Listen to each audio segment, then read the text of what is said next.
Hello and welcome to Walking the Wyrd. Thank you so much for joining me this time. I am in the Saxon town of Christchurch on the Dorset coast, not far from the nearby towns of Bournemouth and Poole.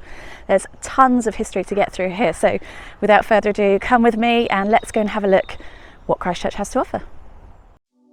Christchurch is a bustling market town located on the south coast of England in Dorset.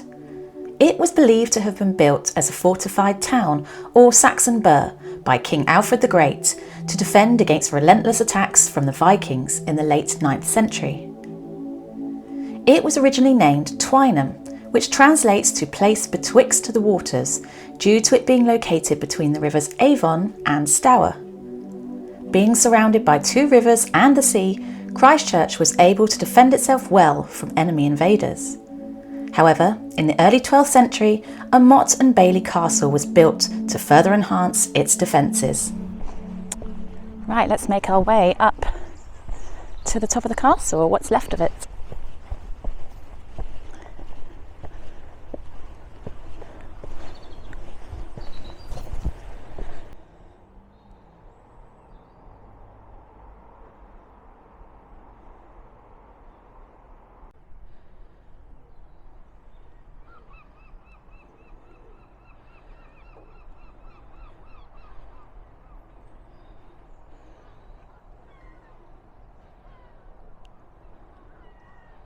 So, Christchurch Castle, this was built in the 12th century, around about 1107, so early part of the 12th century. It is a motte and a bailey castle, which basically means that motte, which is French for mound, means that the castle keep or tower was built on top of the mound. Sometimes the mound may have been man-made, sometimes it would have been a natural formation.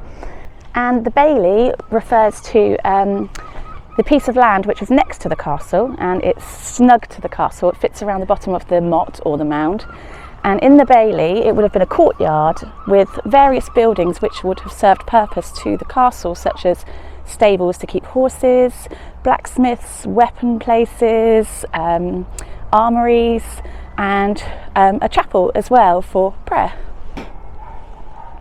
So just below us, the green space you can see with the bench and the trees, that would have been the bailey, and it is now a bowling green. The priory looks stunning from here, doesn't it? And what a great view. You can see why they built on top of these mounds. Gives you the best view for any oncoming invaders.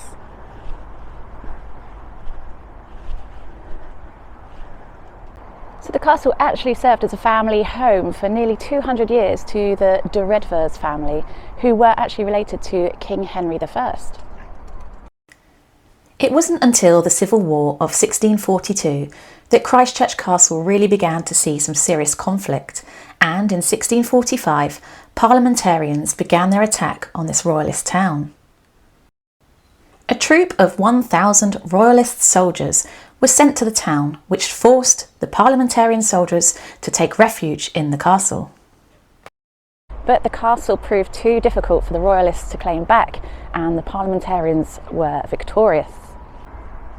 Defences were incredibly strong, with gun platforms erected on the north and south sides of the motte, and houses were actually pulled down to give a clear line of fire. But by 1650, the castle was officially claimed by Parliament, and the north and south walls of the keep were pulled down under the orders, of course, of Cromwell. By the late 17th century, sadly, the castle was a complete ruin. Such spectacular views of the priory grounds, and obviously we've got the bottom of the motte here, and the bowling green, which would have been the bailey, and there's a Norman house ruins over there which we're going to have a look at next through the trees.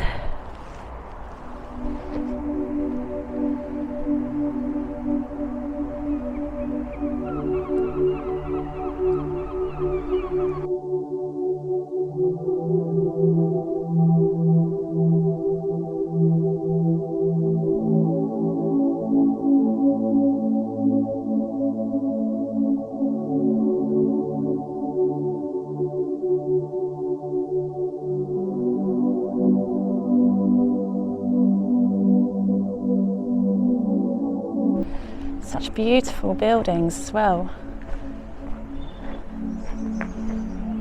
And the odd macabre reminder of how gruesome history really could be. And it says on here, ye old stocks, and I believe these are the pillory stocks that you would have put your feet in.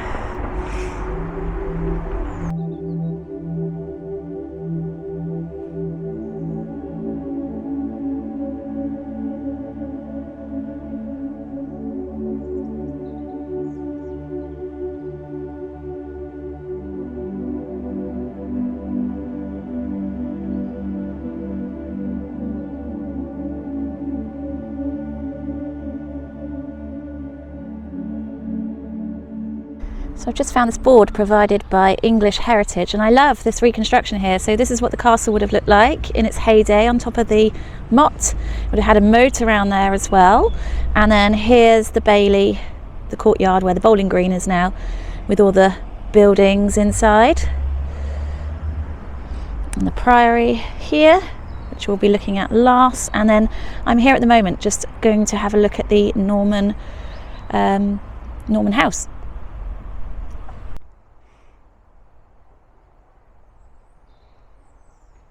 So the Norman house that we're about to enter now was built circa 1160. Oh my God, there's so many pigeons in here. And it was basically lavish living quarters for the Lord Mayor or the Constable of Christchurch. So apart from all the birds and the gulls and the pigeons and the squirrels, of course, hi! It's got this unusual feature of a round chimney, which is still pretty much intact.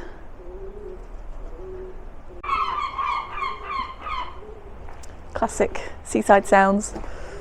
Of course, this would have been a quite different place to live than most of the people of Christchurch would have been living in. It would have been incredibly lavish for the constable and his family.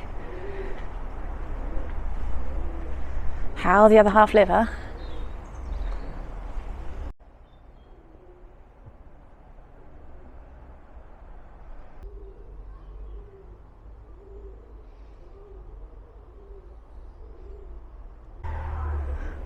And there's a wonderful view through here of what's left of the castle on top of the motte.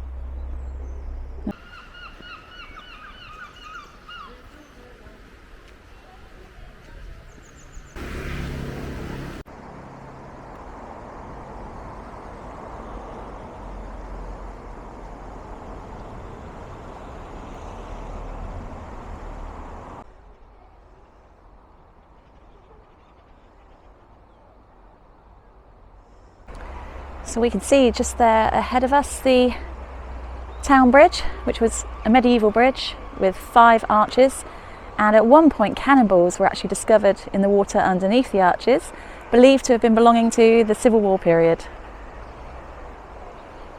Look at this stunning tree.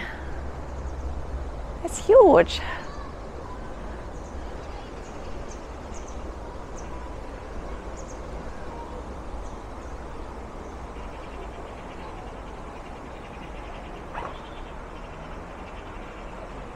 So just through here, across the stream here, you can see the Priory Church just peeping around the corner over those evergreens there. The Priory grounds are beautiful. We'll go and have a look shortly, making our way that way.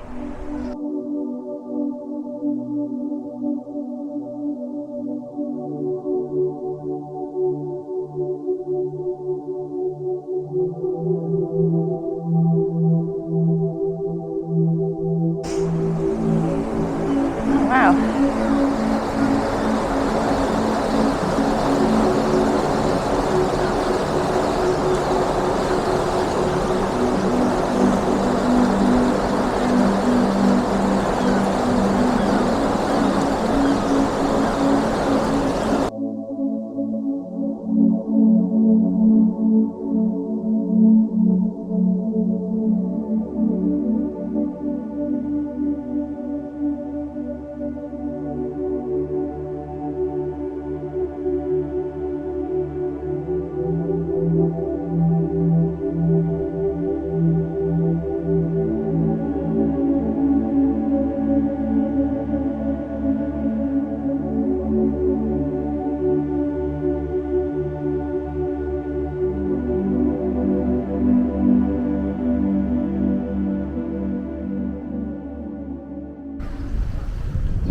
this is known as Place Mill, and it's actually a Saxon mill, and it was used to grind both corn and cloth.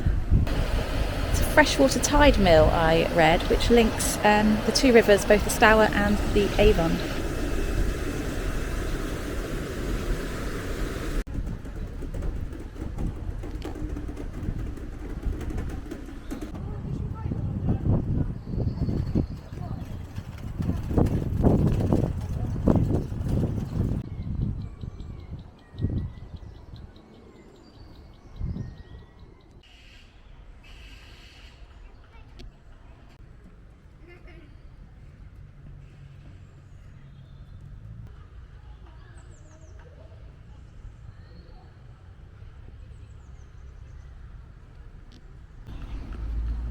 So this unusual sculpture is actually quite modern. It was built in 1994 and it was a winning sculpture chose to commemorate the 900th anniversary of the building of the priory.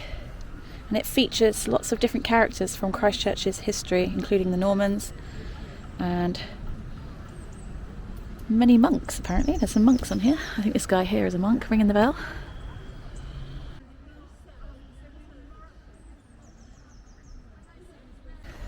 So I'm just on the other side of the convent walk now, heading towards the priory churchyard.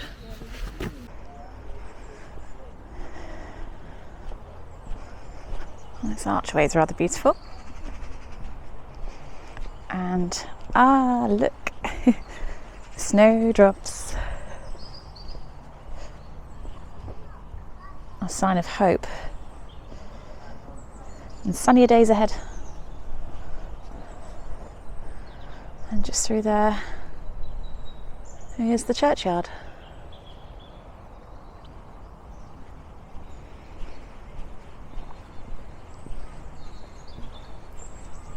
Such a beautiful walk.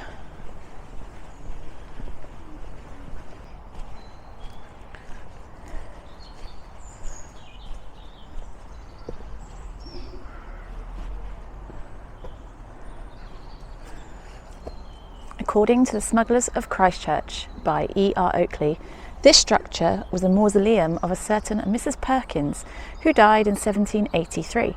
This lady had a horror of being, oh my God, buried alive and requested that her body should not be interred, but that a fabric should be erected to receive it near the entrance to the free school, then in St. Michael's loft of the priory, so that the boys should hear if she revived. She also requested that the lid of the coffin should not be screwed down and the lock of the mausoleum constructed so as to enable her to open it in the spring. These wishes were carried out, but when her husband died in 1803, her body was removed. The structure sold and re-erected on this present site. This is, I did not expect this story, and I've not read this story anywhere, so this is fascinating. The Smugglers of Christchurch. Wow.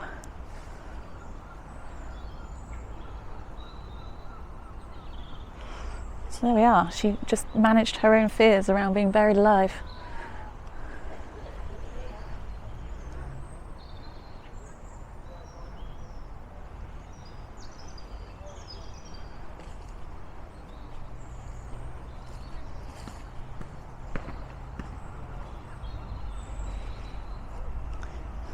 That's pretty fascinating. It's taken me by surprise because I've read a lot of books on Christchurch over the last few weeks and never did I read that.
So without doubt, the most important piece of folklore to the people of Christchurch is how Christchurch got its name.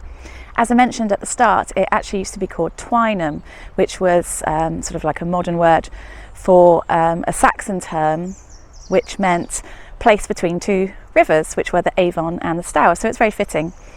But when the priory was built, two acts of God convinced the people that the priory church was actually built by Christ himself. So first, the stones and the building materials that they needed every day first were put onto St Catherine's Hill, which is a hill nearby, which would have been a perfect place to build a priory. But day after day, the building materials would miraculously reappear at the site where the priory stands now. So after this happening for a few times, the people of Christchurch, or Twynham, decided that, okay, we'll do maybe as God is asking, and we'll build where these stones are laying. And the miraculous beam is probably the most famous part of the story. So there was a beam that was too short to fit into the nave roof for some bizarre reason, or the rest were fine, but there was one beam that was just too short for the job. So frustrated, the carpenters and builders and masons went home, forgot about it for the night, but when they went back to the site in the morning, it had miraculously lengthened, and at the same time a silent, mysterious carpenter arrived on the scene. Now, they got the beam back into position, and this silent carpenter worked very hard all day, every day on the building of the priory without ever asking for a day's wage. So the people of Twynham, as it was, decided that he was most likely Jesus Christ himself, and that he actually had a hand in the building of this church. So they called it Christ's Church, and the town became known as Christchurch. In 1094, Ranulph Flambard, a chief minister of King Rufus, pulled down the primitive Saxon priory that stood and began work on a Norman church. A few years later, Flambard was appointed as Bishop of Durham, but the work continued under his successors. In the early 13th century, some of the Norman features were replaced in an early English style. The Lady Chapel was added in a Gothic style during the 14th century, and a schoolroom known as St Michael's Loft was built above it.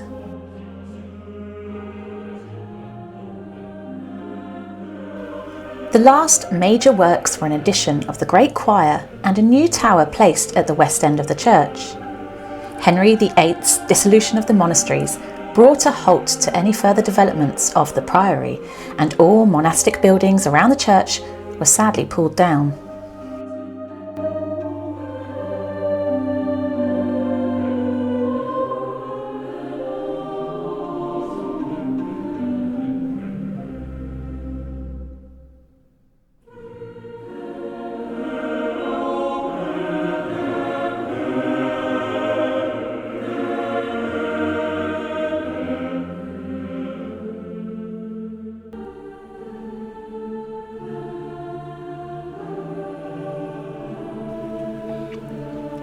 Christchurch Priory stands as one of the longest parish churches in the country and boasts many interesting features, including 3 fonts, the eldest being Saxon, a memorial to Frankenstein author Mary Shelley and her husband, and of course, the famous miraculous beam.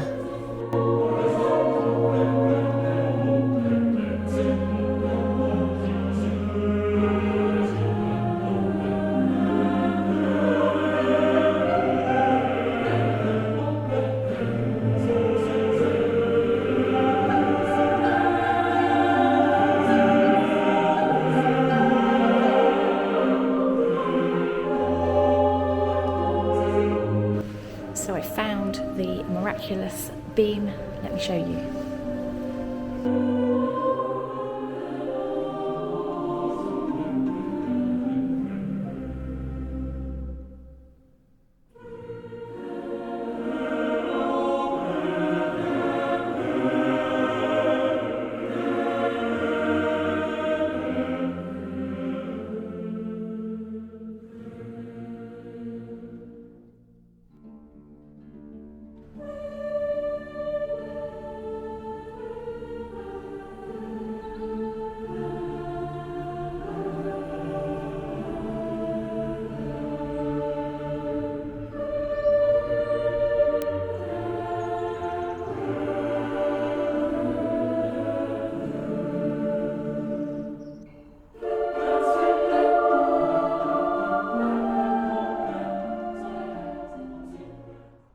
Now, it wouldn't be a weird walk without some ghost stories. So Christchurch is full of them, from smugglers to coach and horses to haunted pubs. There's some really old pubs in Christchurch.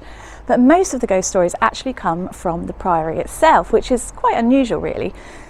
So one of the most famous stories is of somebody that used to work in the museum on the top floor, and he was alone in the building, busy working away, when he heard a crash above his head.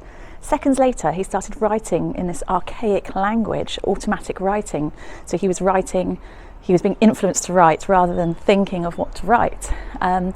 He wrote in French, and once it was translated, it was actually some writing referencing an ex-Templar monk.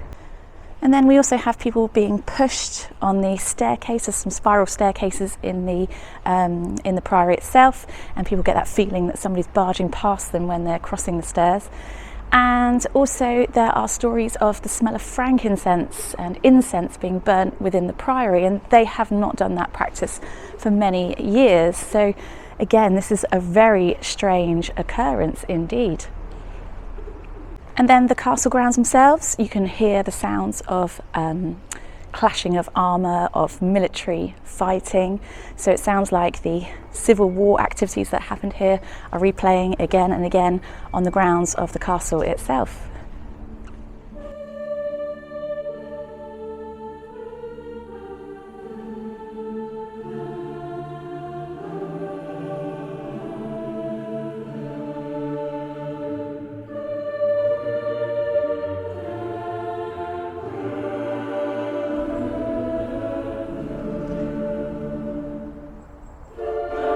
So this here is the ducking stool, which dates to the mid-14th century, and contrary to belief, it was not used to punish witches or people accused of witchcraft. It was actually used to punish particularly women of antisocial behaviour, such as verbal abuse, being drunk and disorderly, fighting and brawling.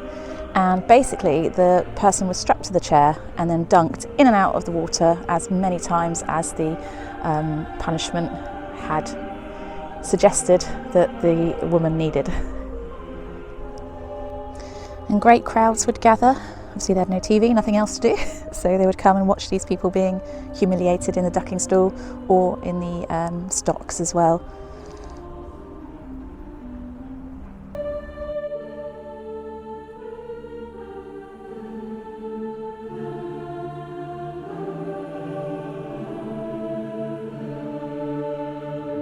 Thank you as always so much for joining me here today in Christchurch. I hope you've enjoyed having a look at this very interesting historic town, and if it's your first time ever seeing Christchurch and you're near, then do come and check it out. There really is lots to see. Thank you again. Please do consider liking and subscribing to my channel if you haven't, and any comments are welcome. It'd be great to know your thoughts on this beautiful place. So thank you again, and I'll see you on the next Weird Walk.